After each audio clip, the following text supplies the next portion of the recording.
go ahead and let's jump into something that we haven't had a chance to address in a long time. Let's go ahead and talk about the rankings before we get into next week's games.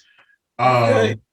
Man, It really is time. We held off long enough. We got a little busy the previous weeks, and we just didn't get a chance to put it out. But I think we've had an opportunity to truly evaluate most of these teams in the area.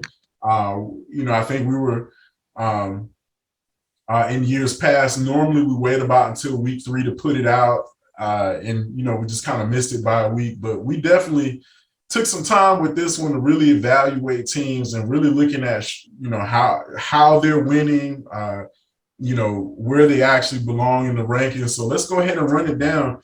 At number 8, Port St. Joe.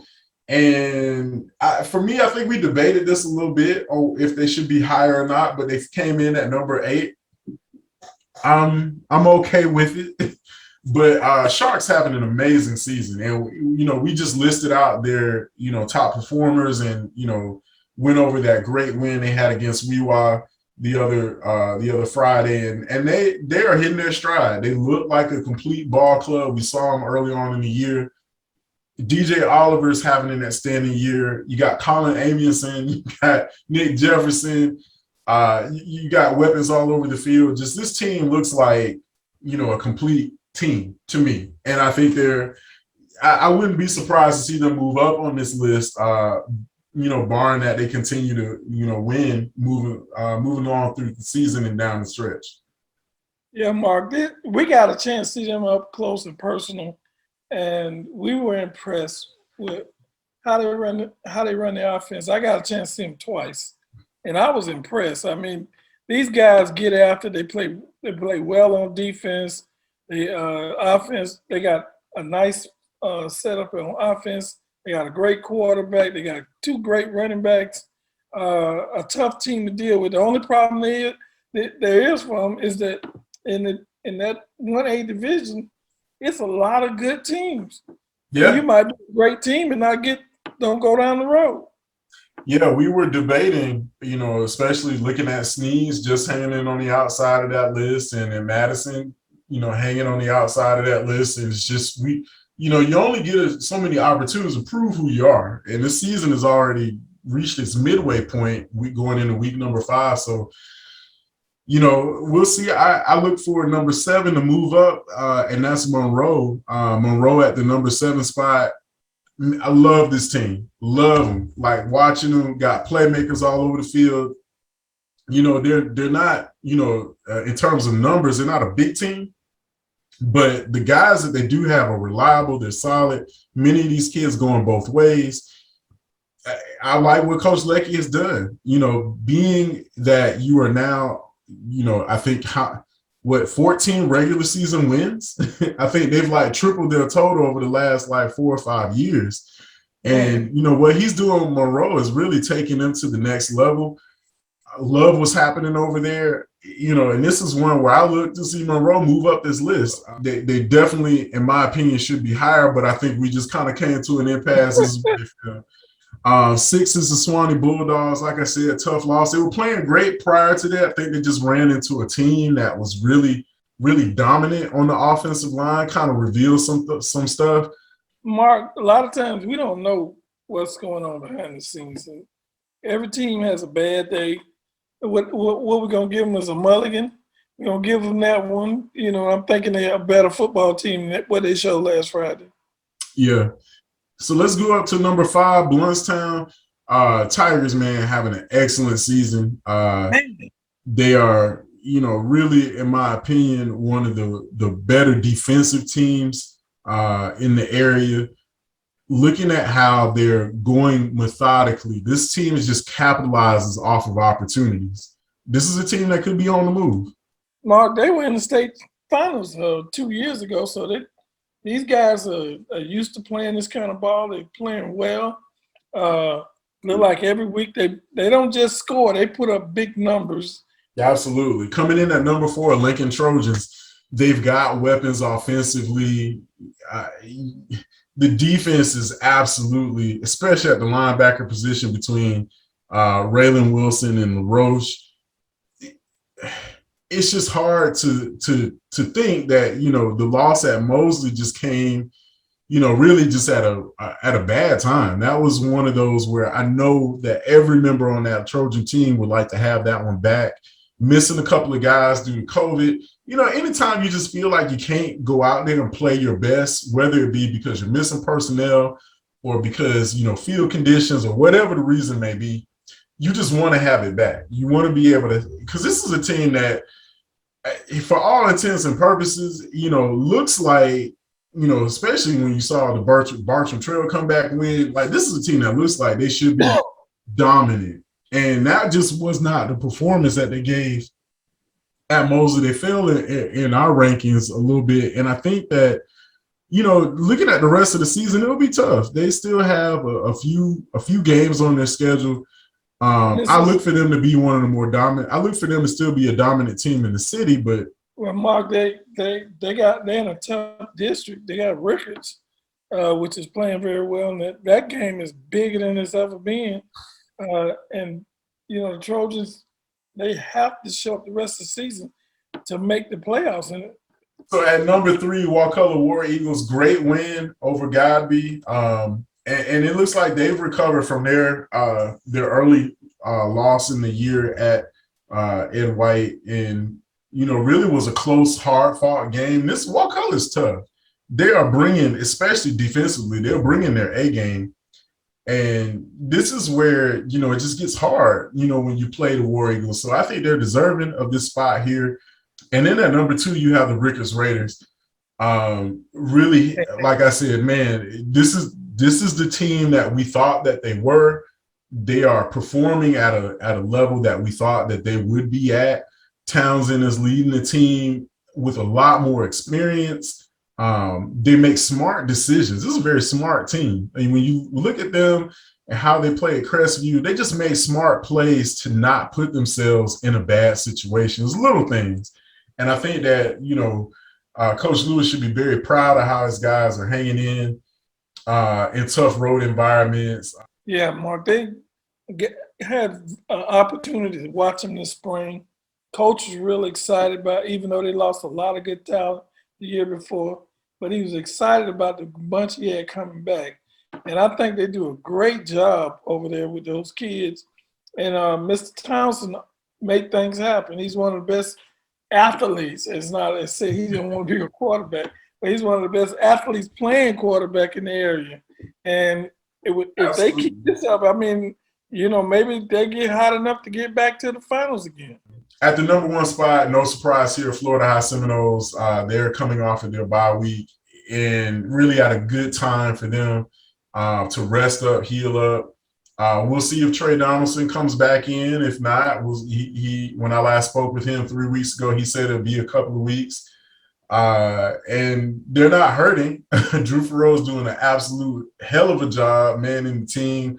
Florida High, really, their offense, especially with Ryder Papa running the ball, they're as lethal as any team in the area, if not North Florida. I have them, you know, in my top spot, you know, despite their classification. And their competition has really shown. They've beat a lot of teams handedly that a lot of other teams struggle with or lost to. Wakulla taking on FAMU High down in Crawfordville. War Eagles at 2-1. A lot of football left to be played against winless FAMU High.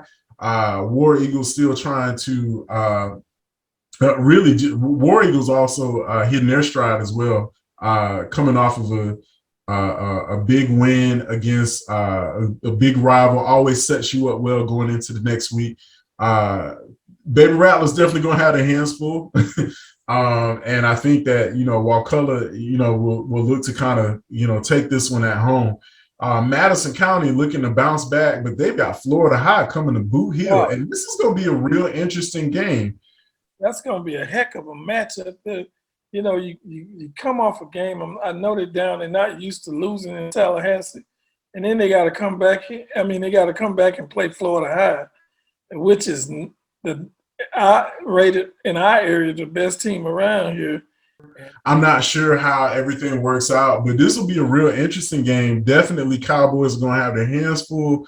with the Seminole backfield, and it's Boo Hill. There's just something about that place. It's a tough place to play, but I do not know that Madison has lost a regular season game at Boo Hill in a long time. So Leon taking on Navarre. Navarre sitting at 2-1. They come into Tallahassee, take on the Lions. And for Leon, I think, they really showed flashes of just what they could be against FAMU High when they had a great victory, especially utilizing their ground game. And this is just really, can you get the ball to DeShazier and can you get him in open field so he can have some running room? That, for me, that's like the key to the Lions win if they're able to compete against Navarre. Monroe taking on North Florida Educational, and they are going to be linking up out there in Quincy. I look for Monroe to continue their winning ways. They're at 4-0, taking on North Florida Educational, who's sitting at 2-1. So Bobcats looking to move to 5-0. Moving through this list here of upcoming games for week number 5, we got NFC taking on Valwood. That's going to be Eagles hitting the road going to Valdosta. NFC at 3-1 and Valwood at 1-3. Eagles, again, when you get a big win the previous week, it's easier to go back out there the next Friday. You feel like you're hitting on all 4 cylinders. You got a game plan. You trust in your guys, your teammates, got confidence, and that just feels good. Godby, however, going to have their hands full with Niceville down in Niceville. And Mark, that's a tough place to play. But I know you played in it. Guess what? So did I. I don't know what they had, and that was several years ago. But it is a tough place to play, and they always want a home game. I guess they'll pay anybody to come in there and play. And the Godby schedule is just absolutely like, man, they're going to be climbing the mountain here. But definitely looking for that first win. All it takes is a couple of plays here and there, but definitely going to have their hands full with Niceville. Sneeds taking on John Paul in Sneeds. And Panthers, this is an interesting game. We'll see how the Panthers will respond to the loss from the previous week at Monroe, against Monroe, excuse me.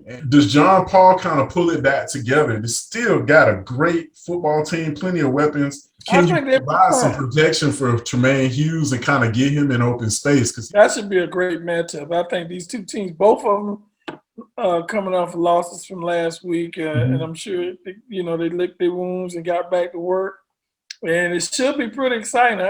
I don't know. I might ride the Sneed and go see that, Mark. Sneeds has one of the top rushers in the state right now. In the first 2 games, kid already went over 300 yards. That should be a great matchup, Mark. I don't think you're gonna. They're not going to overlook anybody. Anytime you lose a week before, you don't overlook anybody you're getting ready to play. And I think that would be an exciting matchup, and the people at Sneed High School ought to be excited to get that game there. Moving on around the area, Gaston County take on Dothan. Man, Jags looking for that first win. They almost got it. They play hard football. They play tough. Just can't get over the finish line with a couple of these games, and I'm thinking they're gonna go up there and they probably gonna bring that back to the state of Florida with a victory. Yeah, Dothan sitting at 1-3, and we'll see. Swanee taking on Bradford. I look for the Bulldogs to bounce back from that terrible loss at Ed White. Swanee sitting at 2-1 on the year, taking on Bradford. Going on the road again, but I think the conditions, especially, doesn't look to be as poor field conditions. A lot of teams played in really terrible field conditions last week. And, with some dry weather, that kind of gives you a foothold, establish a running game, able to go back to the air attacks. Look for Swanee to bounce back. Port St. Joe taking on Rutherford. Tiger Sharks are undefeated, and I look for them to stay that way. That would be a home game for them down in Port St. Joe. Osceola taking on Rock Springs. Osceola is undefeated by virtue of 3 forfeits and 1 hard-fought win. So we're not going to take anything away from the Warriors. 4-0 is 4-0. I don't care how you slice it. Congrats to them on the great start. And taking on Rock Springs at home, I look for them to get another hard-fought victory. Jefferson County at Vernon. And could this be the week that Jefferson County turns it around? Yeah, I think this would be the week they get that victory, that they practice hard. And Coach Reynolds is really pushing it. They fought hard against North Florida in they had a bye week last week. Look for them to come pull this one out. I think they're going to win big down in Vernon. Yeah, both teams winless. And, you know, I think Jefferson, like I said, I think Jefferson has enough playmakers to be able to get the job done. Franklin County taking on Rocky Bayou at home. Lafayette Mayo taking on Paxton at home. And then Liberty County taking on Graceville at home. So a bunch of 1A schools trying to add to their win total. Lafayette at 3-1 and Liberty County at 3-1, surprisingly. Both of those are going to be big home games for those two schools. And then Franklin County looking for that first win. They take on Rocky Bayou. So that's your slate of games coming up for week number 5.